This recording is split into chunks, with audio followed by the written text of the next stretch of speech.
Hordoftoota viidiyoonii Ruuttaafa kaleessaa nama hundumaa eekkamsiisee jira jechuudha. Nama hundumaa oriisiseera, eekkamsiiseera, sakaan immoo taazabsiiseeti jira jechuudha. Kanammaa hin dubbadhu taanaanu seenaan na gaafata. Sinuma abdadhe yeroo barbaade ofii oduu odeessa gargaaru sin nama abdatamudha. Hin abdatamtume dhugumaan abdatamtu ta'e laakiin gootu. Ani gaa sin abdadheeni ijoolleen kun jiru saati kamittuu yoon isaan barbaade we are here. What do you need fire? We are here near you. Naan jedhu jedheen Ingilifa Itoophiyaatti baay'isaan qalladamu Itoophiyaatti ishii kun fayyoosi bukkee jirra maal barbaadde ijoolleen kun akkas naan jedheen yaa haadha mucaa akkan teessi astaayitii keessa naa gashitanii haadha mana akkas teessanitti meera yaada gimmiti keessa gashitanii jechuudha yeroo masheen uftu laayikii goonaa fi ush mushkilamaa fi mushkil jettanii laayikii naa gootu jedheen gaa barfadhee dhufuyyuu garuu waan haasa'amuu qabudha jechuudha viidiyoo Ruuttaaf Abrish kaleessaa kan isheen Isiyaaq Faan hojjette Isiyaaq Faan hojjette irrayyuu kan Abrish Faan hojjette namoota firatti aantee hundumaa girrim godhe laphee isaanii naasisee tokkoffaa immoo maqaan isaanii Isaaq irratti murteessanii jechuudha firrillee jechuudha namoonni illee jechuudha nagaan siniif haa ta'u kabajamtu hordoftoota akkam jirtu nagaa keessanii ani baay'ee nagaa koo galata waaqaa ta'u baga jiraattan baga harree keessanii egaa viidiyoo ganama tokko gadhiisa irratti viidiyicha kan guyyaa lama dura hojjetame lama ta'e sadii ta'e hin beeku guyyaa wayi viidiyoo dalagamedha baay'ee sababa kanaaf yeroo sana raamadaanni 6 ture har'a garuu 9 sorry kana video turedha na dogoggoram na of kalchan sinin jedha baga 9 geessanii sini deemeeyu wi dhuga 9 baay'ee deemtaniittu kana boodammoo hin sassattu nu jalaan dhumiin jettu nu jalaan dhumiin Ramadaan jettu sassattu akka duraa biti sinin nyammatti bartanii relax gootanii moodii saafaana walitti galtaniittu waan ta'eef jechuudha inni kan hin jedhu Ruuttaani osoo akkanatti jaalalli ani laqi achi yoo tongeeni jarri kuni akkam dimokiraatawaadha mana tokko keessa jiraata ani ko mana tokko keessa jiraatanii seedura inde biyya keenya keessa ta'e mana tokko keessa jiraatame niitiif irsa jedhame mana tokko keessa jiraatame sababa wallolameef immoo innis iddoo barbaade deemee ufee dubartii faana shaashaa godhee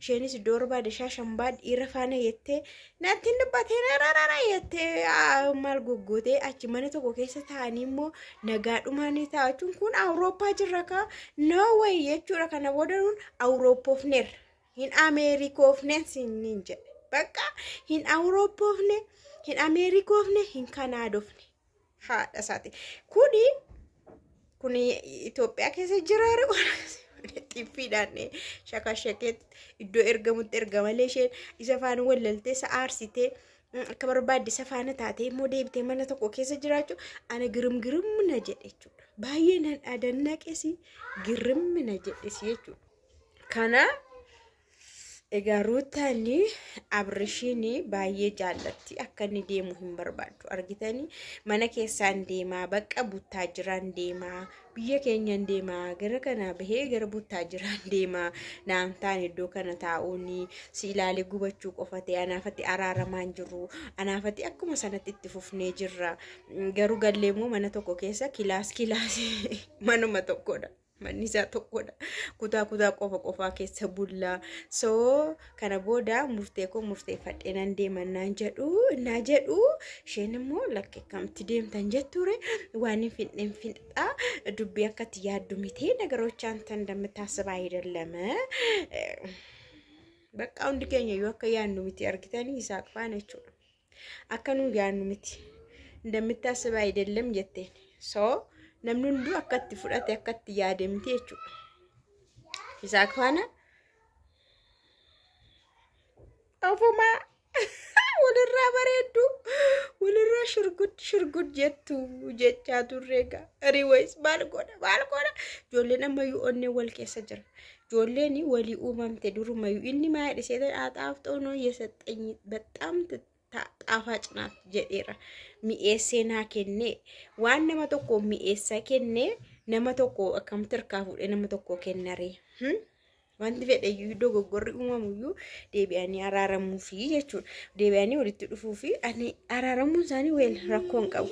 Garuu mana tokko keessa jiraatanii akkanatti deddeebi'uu isaanii girrimna jedhe jechuudha. Silaa isheen sodaatteeyyuu baqattee iddoo biraa taa'uu qabdi turte. Maaliif irri illikii isaa yoo illikii guuttachuudhaafi sifaanii jiraachuu yoo baate illee yoo aare waa si godha. Irri biyya keenyaa waan ta'eef shut si godha waan ta'eef iddoo biraa teessee ofirraa dhorkaa manni jireenya isaatti fufutti akkas gooti turte. Garuu mana tokko keessa yeroo jiraatan annanne ani akka koo naataniitu sin akka koo sinis dhibeera akka koo sin garrameera kanadha kan namoota baay'eetu gaaffii uume.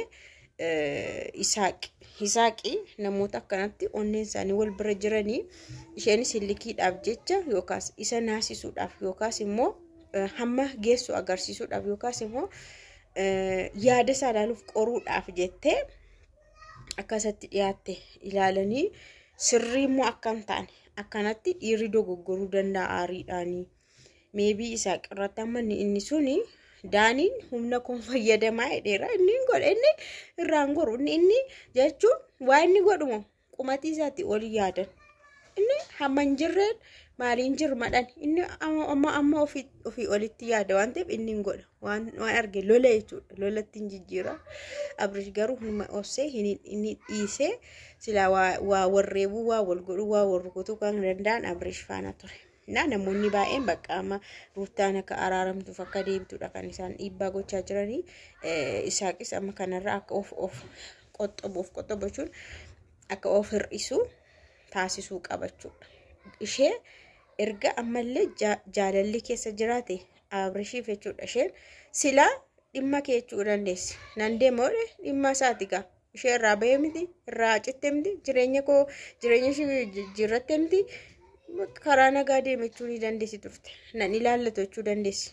Nagaan dhaqechuu dandeessi. Garuu nama kana ammallee biraan fixanne waan isa barbaaduuf noo hin deemtu waan haasofnu qabna wal biraa waan fixannu qabna jettee viidiyoo sanarratti isa manatti hambistee jechuudha. Tsiggeen balbalatti cuftee isa hafee bareedaadhaan walitti deebina sargii jettee yookiin sargiidhaan walitti deebina amma sargii taa'atte baddee jechuudha gidduu isaaniiti.